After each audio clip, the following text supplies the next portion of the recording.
नमस्कार, आप देख रहे हैं राजधानी एक्सप्रेस, आपके साथ मैं हूं मोनिका सिंह। हरियाणा में सुनीता केजरीवाल का दौरा, यमुनानगर में कार्यकर्ताओं में जोश भरते हुए दिखाई दी सुनीता केजरीवाल। विधानसभा चुनाव के लिए जीत का मंत्र उन्होंने दिया है। सैकड़ों की तादाद में लोग रैली में मौजूद रहे।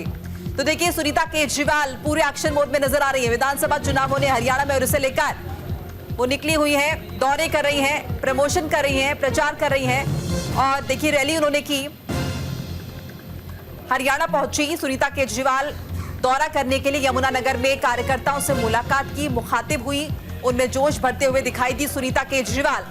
जाहिर तौर पर हरियाणा में विधानसभा चुनाव होने हैं और टारगेट रखा है 90 सीटों का आम आदमी पार्टी ने, और साफ तौर पर कहा है कि जिताना है आम आदमी पार्टी को, बीजेपी को एक भी सीट नहीं देनी है। तो एक्शन मोड में नजर आ रही है अरविंद केजरीवाल की पत्नी सुनीता केजरीवाल। भले ही अरविंद केजरीवाल जेल में बंद है, लेकिन उनकी पत्नी उनकी गैर मौजूदगी में लगातार चुनाव प्रचार में जान फूंकते हुए। और देखिए, तस्वीर आपको दिखा रही है यमुनानगर की, जहां पर सैकड़ों की तादाद में लोग पहुंचे सुनीता केजरीवाल को सुनने के लिए। उनकी रैली में मौजूद रहे तमाम कार्यकर्ता।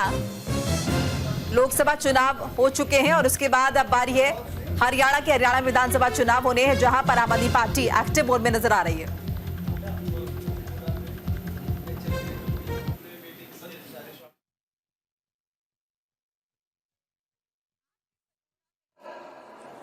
आपके सढौरा में सरकारी कॉलेज नहीं है, कोई सरकारी कॉलेज नहीं है ना। अब बच्चे कहां जाएं पढ़ने के लिए? सरकारी अस्पतालों की इतनी जर्जर हालत है, इतनी बेकार हालत है, कैसे इलाज करवाए कोई उसमें? और शायद किसानों को ट्यूबवेल के कनेक्शन नहीं मिलते, चाहे सिक्योरिटी डिपॉजिट भी दिया हो। खनन इतनी सारी बन गई है, अवैध खनन हो रही है। बीजेपी को विकास से कुछ लेना देना नहीं है। आप सब जानते हैं, आप सब टैक्स देते हैं। जब आप कोई भी सामान खरीदने जाते हैं, उस पे जीएसटी लगता है, जानते हैं, देते हैं जीएसटी। सब लोग टैक्स देते हैं। अब तो आटे पर भी टैक्स लगता है। तो आपका ये अधिकार है कि सरकार आपको ये सब सुविधाएं मुहैया करवाए, सरकार ये सब सुविधाएं दे, अच्छे स्कूल, अच्छा शिक्षा, अच्छी अस्पताल, अच्छा इलाज, बिजली, पानी, ये सब। लेकिन नहीं देती भी है भाजपा सरकार। तो सुनीता केजरीवाल पुरजोर एक्शन मोड में नजर आ रही है। वीना अरोड़ा हमारी सहयोगी हमारे साथ जुड़ चुके हैं ज्यादा जानकारी लिए। वीना, आज अगर हम देखें सुनीता केजरीवाल को, तो जिस तरह से पहुंची है रैली में, क्या कुछ आपने देखा? कितनी तादाद में कार्यकर्ता उन्हें सुनने के लिए दिखाई दिए?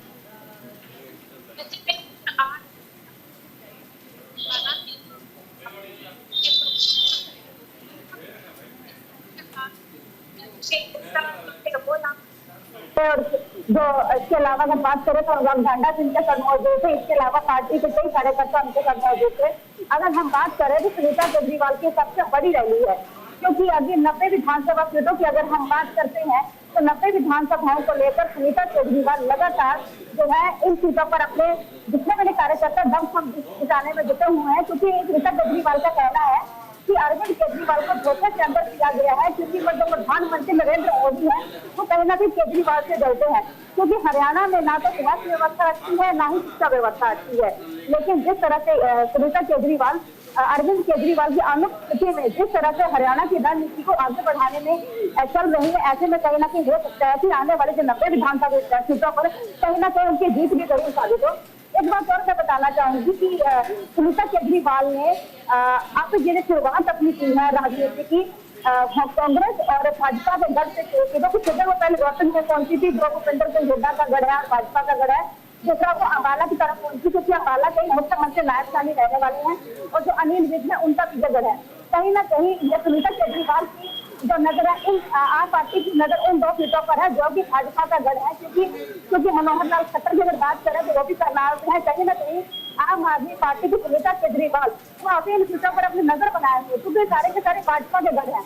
क्योंकि जिस तरह से सुनीता केजरीवाल अरविंद केजरीवाल की अनुपस्थिति में जो रणनीति बना रहे हैं, कहीं ना कहीं धीरे धीरे वो आगे बढ़ती जा रही है। क्योंकि अरविंद केजरीवाल अभी जेल के अंदर है, वो बाहर नहीं है, लेकिन जिस तरह से उनकी जगह को संभाल रही है, उनका कुलबा भी लगातार बढ़ता जा रहा है और उनके जो कार्यकर्ता कार्यकर्ता लगा तो उनके साथ जुड़े नहीं हैं। बिल्कुल ये भी जानना चाहेंगे वीना आपसे, जैसे कि आपने जिक्र किया उनकी नजर है भारतीय जनता पार्टी को टक्कर देना चाहती है और 90 सीटें वो चाहती हैं कि आम आदमी पार्टी को मिले, तो ये भी जानना चाहेंगे कि कौन से उन तमाम मुद्दों का जिक्र उन्होंने अपनी रैली के दौरान किया जो आम जनता से जिनका सीधा सरोकार है।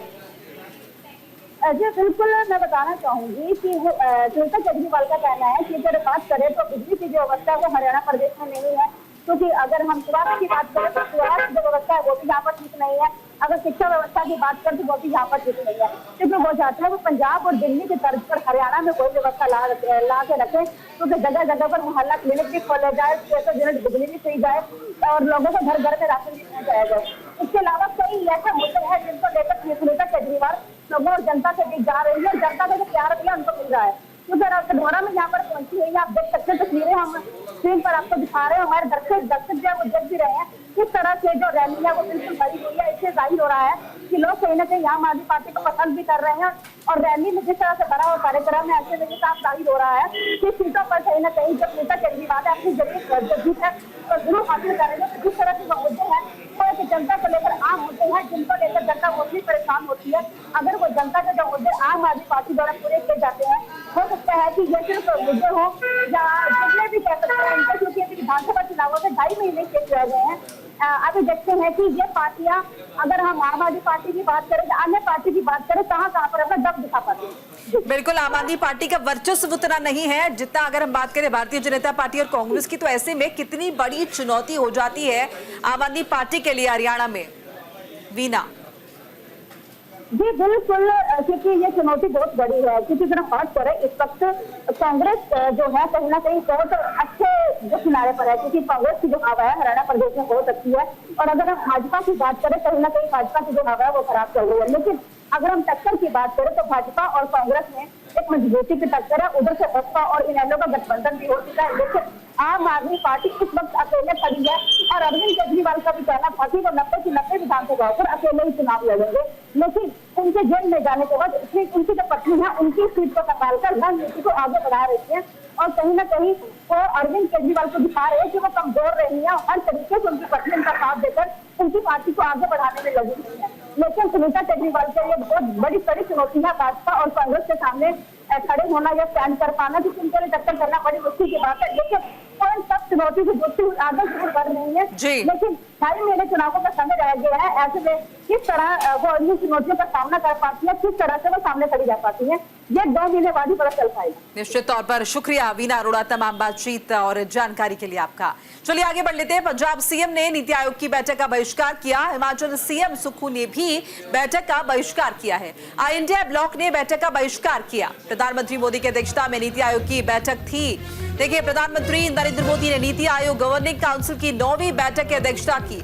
गवर्निंग काउंसिल में सभी राज्यों के मुख्यमंत्री, केंद्र शासित प्रदेशों के उपराज्यपाल और कई केंद्रीय मंत्री शरीक हुए। वहीं कई विपक्षी शासित राज्यों के मुख्यमंत्रियों ने बजट में भेदभाव का आरोप लगाते हुए बैठक के बहिष्कार का ऐलान किया था, जिसके बाद विपक्षी राज्यों के मुख्यमंत्री समेत पंजाब के मुख्यमंत्री भगवंत मान और हिमाचल प्रदेश के मुख्यमंत्री सुखविंदर सिंह सुक्खू बैठक में शामिल नहीं हुए। तो हिमाचल के सीएम ने भी बैठक से किनारा किया और भगवंत मान जो कि पंजाब के मुख्यमंत्री हैं, उन्होंने भी बैठक का बहिष्कार किया, बैठक से किनारा किया। ज्यादा जानकारी के लिए हमारे साथ हमारे सहयोगी हिमांशु सेजवाल जुड़ चुके हैं। माफ कीजिएगा, गीतांशु सेजवाल हमारे साथ जुड़ चुके हैं। गीतांशु, जैसे कि अभी हम लगातार जिक्र कर रहे थे कि पंजाब के मुख्यमंत्री बैठक में शामिल नहीं हुए और कई और मुख्यमंत्री थे गैर शासित बीजेपी राज्यों के जिन्होंने बैठक का बहिष्कार किया है, तो क्या बड़ी वजह इसके पीछे बताई जा रही है? देखिए मोनिका, आज जो नीति आयोग की बैठक का आयोजन किया गया, इसके पहले ही सभी के जितने भी प्रदेश के मुख्यमंत्री थे उन सभी को न्योता दिया गया था कि 2047 का जो टारगेट है, जो 25 साल आगे का जो नजरिया है प्रधानमंत्री मोदी और जो नीति आयोग का, वह पूरा करना है। तो उसी को लेकर जो है बैठक का आयोजन किया गया, जिसमें कि 19 प्रदेश और 6 केंद्रीय शासित राज्य जिनके मुख्यमंत्री और उपराज्यपाल बैठक में शामिल हुए और उन्होंने पूरी जो है अपने प्रधानमंत्री की जो अध्यक्षता है उनके बैठक में जो है पूरी रणनीति तय की गई। मगर अगर बात करें इंडिया गठबंधन की, तो इंडिया गठबंधन में जैसे कांग्रेस है और आम आदमी पार्टी है और अन्य जो अपोजिशन की पार्टियां हैं उन सभी का जो है उन्होंने बहिष्कार किया है कि वह नीति आयोग में बैठक में शामिल नहीं हो पाएंगे। इसी को लेकर जो है पंजाब के मुख्यमंत्री भगवंत मान और हिमाचल के मुख्यमंत्री सुखविंदर सुक्खू जो है शामिल नहीं हुए, जिनको लेकर जो है और भी मुख्यमंत्री है वह शामिल नहीं हुए। वहीं शिवसेना नेता संजय राउत ने भी इल्जाम लगाए हैं कि जो भेदभाव है बजट को लेकर और प्रदेश में जितने भी आगे जी बिल्कुल, तो कहीं ना कहीं बजट में भेदभाव का आरोप इन्होंने जो है इनकी तरफ से लगाया गया। तो क्या ये माने कि जिस तरह से लगातार संसद में भी विरोध जताया जा रहा था बजट को लेकर और कहा गया था कि इसी का विरोध लगातार किया जाएगा, तो उसी कड़ी में आज ये फैसला लिया गया, नीति आयोग की इस बैठक का बहिष्कार किया गया? जी उनका बिल्कुल बहिष्कार किया गया और वह शामिल भी नहीं हो पाए। हालांकि इसके उलट ही जो पश्चिम बंगाल में है वहाँ पे वह शामिल हुई थी, तो उनका भी, ममता बनर्जी का भी आरोप था कि उनको सिर्फ 5 मिनट बोलने दिया और उनका बीच में ही माइक बंद कर दिया गया। तो वहां पर भी उनका आरोप है कि उनकी जो इंसल्ट की गई है उसी को लेकर वह वहां से चली गई, जिसको लेकर काफी आरोप प्रत्यारोप का जो है दौर चलता रहा। हालांकि इस पूरे मामले में केंद्रीय मंत्री का भी जो कहना है कि ये उनके ध्यान में नहीं है, मगर इंडिया ब्लॉक गठबंधन कहीं भी गठबंधन नजर नहीं आ रहा है, क्योंकि खुद ममता बनर्जी ने भी और जो है आम आदमी पार्टी के पंजाब शासित राज्य में भी कांग्रेस को एक भी सीट नहीं दी गई, तो ये गठबंधन नहीं कहलाता है। हालांकि ये पूरा मामला जो है उनके ध्यान में नहीं है, तो काफी वहां पे जो है आरोप प्रत्यारोप का भी दौर चलता रहा। हालांकि अपोजिशन पूरी तरह अपोजिशन में ही नजर आई और इस पूरी बैठक का जो है बॉयकॉट किया गया। और देखिए गीतांशु, कहीं ना कहीं सरकार भी लगातार इस बात को लेकर ये कह रही है कि विपक्ष किसी भी तरह से समन्वय बनाने को तैयार नहीं है, वो बजट की कार्रवाई में सुचारू रूप से चलने नहीं देना चाह रहा। तो यानी इस तरह का पलटवार एक बार फिर से किए जाने की उम्मीद की जा सकती है सरकार की तरफ से? जी बिल्कुल, सारा कुछ जो है देखने को मिला है। फिलहाल बैठक को निपटा लिया जाएगा और उसके बाद ही सारा कुछ तय किया जाएगा कि किस तरीके की रणनीति आगे को लेकर की जाती है। फिलहाल जो है केंद्र सरकार पूरी तरह सभी के नजरिए को लेकर आगे चलना चाहती है और कौन किस तरीके की जो है अपने अपने प्रदेश को लेकर बैठकों में राय रखता है उसको लेकर आगे चलना चाहते हैं। तो फिलहाल जो अपोजिशन है वह भेदभाव के जो है आरोप लगाता रहा है केंद्रीय सरकार पर। तो उन्होंने कहा है कि जितनी भी अपोजिशन सरकारें हैं उनको नजरअंदाज किया गया बजट में और वह आगे की रणनीति जो है इसके बाद ही तय करेंगे। जी चलिए, शुक्रिया गीतांशु तमाम बातचीत और जानकारी के लिए आपका। चलिए आगे बढ़ते हैं। पंजाब में मिशन खेत पानी, सीएम मान ने मालवा नहर निर्माण का लिया जायजा। सीएम मान ने नई नहर बनाने का ऐलान किया था। कई दशकों बाद पंजाब में बन रही नई नहर। पंजाब के मुख्यमंत्री भगवंत मान आज मालवा नहर निर्माण कार्यों का जायजा लेते हुए दिखाई दिए। इस दौरान उन्होंने कहा कि नहर 2300 करोड़ रुपए की लागत से बनेगी और इससे तकरीबन 2 लाख एकड़ को पानी मिलेगा। ये नहर 3 जिलों के 62 गांव से निकलेगी। इस दौरान मुख्यमंत्री ने बादल परिवार पर तीखा हमला बोलते हुए कहा कि पहले नहरें उन्हीं के खेतों में खत्म होती थी। दरअसल मुख्यमंत्री का मिशन हर खेत तक नहर का पानी पहुंचाना है, जिसके तहत मुख्यमंत्री ने नई नहर बनाने की योजना बनाई है। बता दें कि मुख्यमंत्री गिद्दड़बाहा के गांव डोटा का दौरा करते हुए दिखाई दिए। इस दौरान स्थानीय प्रशासन और सिंचाई विभाग के अफसर भी मौजूद रहे। कुछ दिन पहले मुख्यमंत्री ने नई नहर बनाने का ऐलान किया था। ये नहर हरिके हेड से राजस्थान सीमा तक बनाई जाएगी, जिससे मुक्तसर, गिद्दड़बाहा, भटिंडा, अबोहर, फिरोजपुर और फाजिलका के किसानों को इस नहर के जरिए पानी मिलेगा। बता दें कि कई दशकों के बाद पंजाब में नई नहर बनेगी। पंजाब में बन रही नई नहर से कई लोगों को फायदा होगा।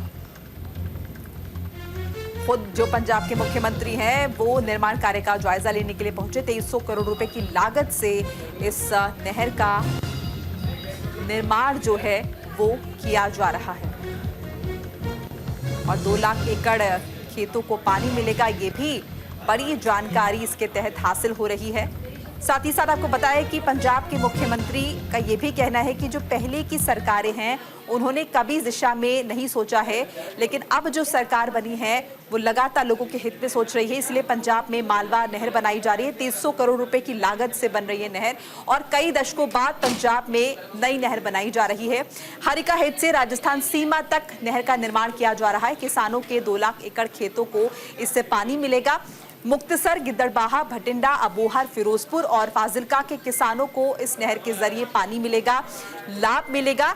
ये तमाम बातें जो है बताई जा रही है। साथ ही साथ देखिए, मुख्यमंत्री की तरफ से ये कहा जा रहा है कि पहले की सरकार जो है वो अगर नहर का कभी निर्माण करवाते थे तो नहर का पानी सिर्फ उन्हीं के खेतों में जाता था, यानी उसका जो फायदा है वो आम लोगों को नहीं मिलता था। आम लोगों के हित में पहले की सरकारों ने कभी विचार नहीं किया है, लेकिन अब जो सरकार बनी है पंजाब में आम आदमी पार्टी की सरकार, वो लगातार आम लोगों के हित में सोच रही है। हरियाणा के कृषि मंत्री चौधरी कंवरपाल गुर्जर से न्यूज इंडिया संवाददाता वीना अरोड़ा ने खास बातचीत की है। इस दौरान उन्होंने हरियाणा चुनाव समेत कई मुद्दों पर बेबाकी से अपनी राय रखी है। सुनते हैं क्या कुछ कहा कृषि मंत्री ने न्यूज इंडिया पर। चुनावों में कुछ ही समय बाकी है और इसके चलते पूरे हरियाणा प्रदेश में सभी पार्टियां अपनी यात्राएं भी कर रही हैं और अपने कार्यक्रम भी कर रही हैं।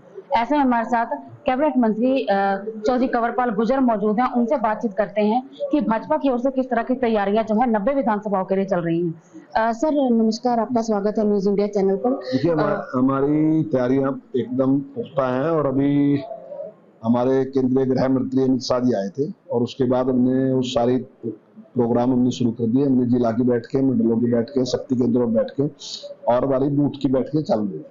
तो ये सारा कार्यक्रम हमारे पूरे हैं और अगले मास में हम 1 तारीख से हमारी रैलियों का प्रोग्राम है, जिसमें माननीय मुख्यमंत्री जी और हमारे माननीय प्रदेश अध्यक्ष जी वहां जाके लोगों को संबोधित करेंगे। सर जैसे ये दीपेंद्र हुड्डा यात्रा निकाल रहे हैं विभागी की जो हिसाब मांगने को लेकर, चाहे शैलजा यात्रा निकाल रहे हैं, इसको लेकर क्या कहेंगे, किस तरह के हिसाब मांग रहे हैं? बिल्कुल हम हिसाब देने के लिए तैयार बैठे, बिल्कुल हम जनता को हिसाब दे भी रहे।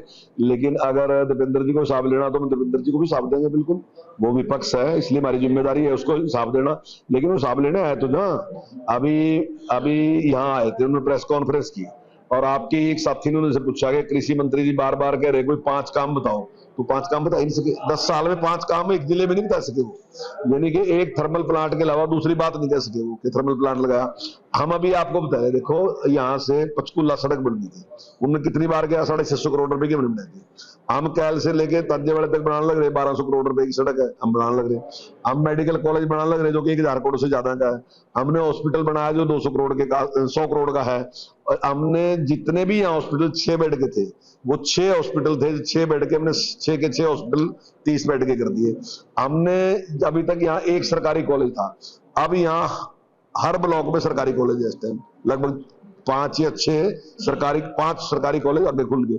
ऐसी 6 ITI हमने और खोल दी। ऐसे ही मेरे हल्के में 6 पुल बने। एक पुल ये यमुनानगर में बना 10 करोड़ की लागत से बड़ा पुल है। 4 पुल का 2 पुल हमारे यहाँ और शुरू है, 2 का 1 का टेंडर है, 1 का टेंडर होने वाला है, यानी कि 4 पुल और बने। मैं ये पूछ रहा है ऐसे काम कुछ गुणवाओ ना जो हल्के में करे हो। अब लक्कड़ मंडी की बात है, हालांकि चलो उस टाइम बनी, लेकिन उसको ठीक तरीके से नहीं, हमने 7 करोड़ रुपए खर्च करके वो दोबारा से उसको ठीक किया। जैसे छछरौली में कॉलेज था, हालांकि 4.5 करोड़ से बना था, हमने 12 करोड़ 86 लाख रुपए खर्च किए और कॉलेज को बढ़ा गया। तो ऐसे कुछ काम वो भी बताएं जो इस जिले से संबंधित हो, इस हल्के से संबंधित हो, वो ऐसा एक काम नहीं कर सके। यमुनानगर से न्यूज इंडिया के लिए वीना अरोड़ा की रिपोर्ट। चलिए आगे बढ़ते हैं। सांसद बलबीर सिंह ने कृषि मंत्री से मुलाकात की है। मॉनसून सत्र के दौरान शिवराज सिंह से मुलाकात की है। बलबीर सिंह ने सौंपे हैं किसानों के मांग पत्र, सड़कों पर ना रुके जाए किसान मजदूर।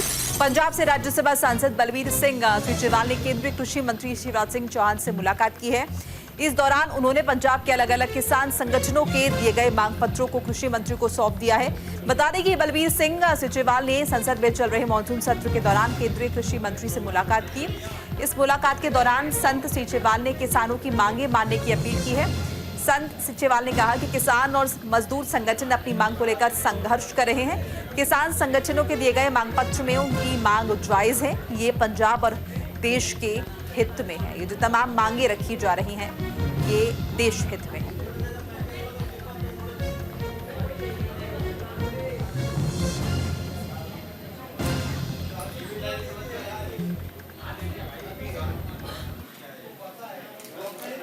हरियाणा के पूर्व केंद्रीय मंत्री और सिरसा से कांग्रेस सांसद कुमारी शैलजा ने अंबाला से कांग्रेस संदेश यात्रा की शुरुआत की। ये यात्रा शाम 4 बजे के पश्चात अंबाला सिटी के अग्रसेन चौक से जगाधारी गेट तक निकाली गई। शैलजा के साथ राज्यसभा सांसद रणदीप सुरजेवाला और पूर्व मंत्री चौधरी वीरेंद्र सिंह भी मौजूद रहे। यात्रा के दौरान कुमारी शैलजा लोगों के बीच जाकर उनकी समस्याएं सुनती हुई दिखाई दी और उनसे बातचीत की। बता दें कि यात्रा प्रदेश के अलग अलग हिस्सों में निकाली जाएगी। यात्रा पहले चरण में अंबाला में रही, इसके बाद यात्रा हिसार पहुंचेगी। जनसभा और पदयात्रा के माध्यम से कांग्रेस के राष्ट्रीय अध्यक्ष मल्लिकार्जुन खड़गे और लोकसभा में नेता विपक्ष राहुल गांधी का संदेश जन जन तक पहुंचाएगी।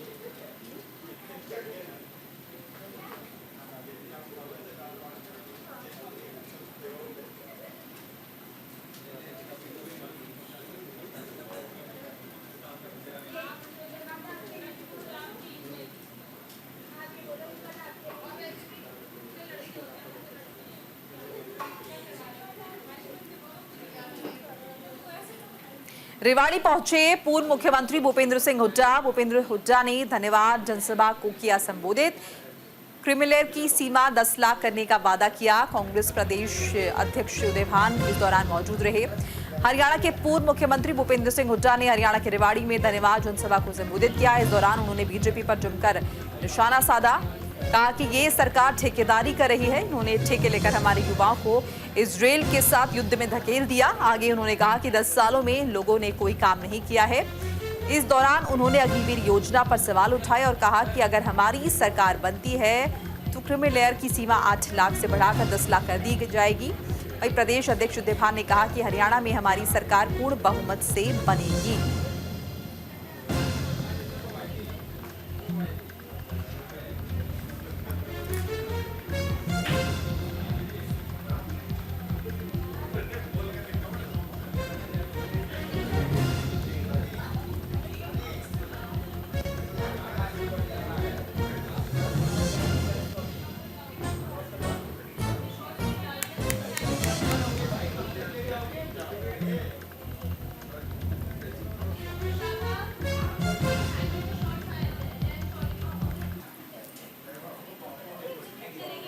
और इसी के साथ ही इस बुलेटिन में फिलहाल इतना ही। लगातार खबरों के लिए आप देखते रहिए न्यूज़ इंडिया। नमस्कार।